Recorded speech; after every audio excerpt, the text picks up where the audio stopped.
Ladies and gentlemen, when you get down, really get right down to it, this pursuit that I'm taking as far as trying to be instrumental in bringing just a little bit of light to this here project of changing human society and making it a much better place. Um, it takes us to some strange places, and I guess what I'm actually saying to you by asking you to reject most of the stuff that we have been exposed to and taught in our lifetime, to put it aside and receive a new way of thinking. I guess I'm kind of asking all of us to be somewhat like born again. You know what they talk about when they talk about born again in the religious order. Not that I'm speaking about anything religiously, but I'm talking about changing our minds and the way we do things. When we look at our society, and we should be able to look at it, most of us have lived long enough to have some idea. We can know that it's all divided up in such a way that it is to keep us confused, and nowhere do we have those things that we pray for, those things that we hope for. We think about how human societies are split up. We think about parts of it. We have a democracy. We say we're going to let the people decide what's important, what will be emphasized in our society. The people will determine that, and they will give us the authority to exercise a capitalistic way of an economy. And you know what basically that is. And we look at that and we say that is the best way to do business in one part of the world. In another part, you might have communism.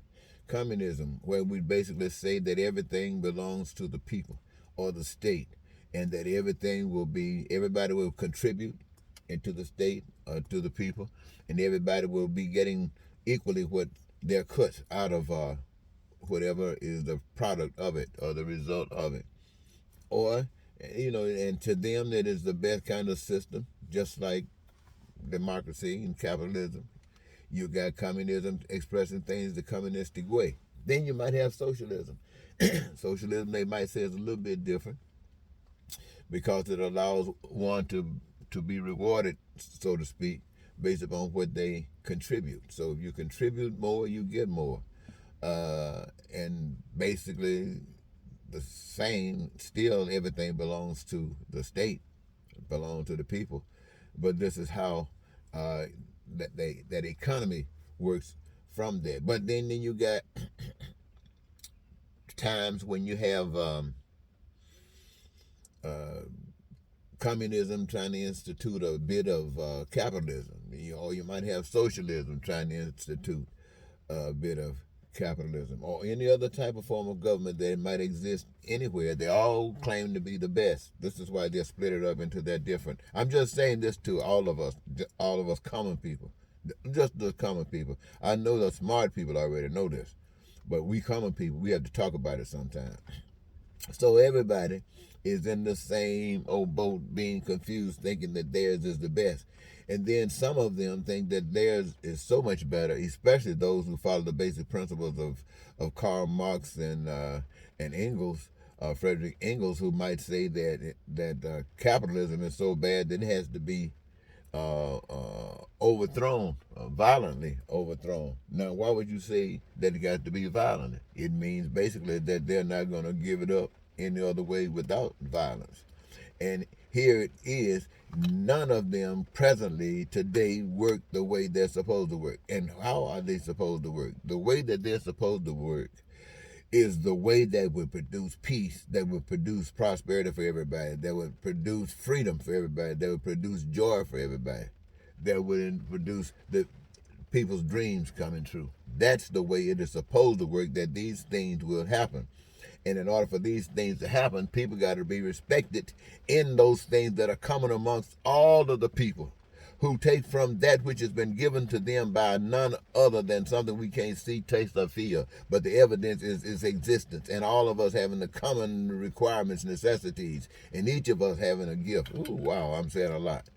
Each of us having a gift to participate in the creative process, so whereby all of us are entitled to be engaged in anything we want, anytime need it or desire it. Plain and simple. That's the way. That's the real way. But all of these other ways that we just got through talking about are designed to prevent this from happening. So this here campaign, ladies and gentlemen, is to point out what these other systems are saying and what the realities of them really are, and tell you that those things that you're on your knees praying for, those things that you're on your knees hoping for and having faith that's going to happen, they are not going to happen unless you change your way of thinking and knowing that the power that you're looking somewhere else should be living inside of you, and you should be allowing that power to be made known by expressing it in your actions and in the things that you do. And that what you're praying for will now become made manifest because you're taking action to cause it to happen. I just thought I'd share this with you, ladies and gentlemen. It's a little stormy day out here, and I needed some space, so here I am. I want to thank you again for giving me this your time. Until next, goodbye.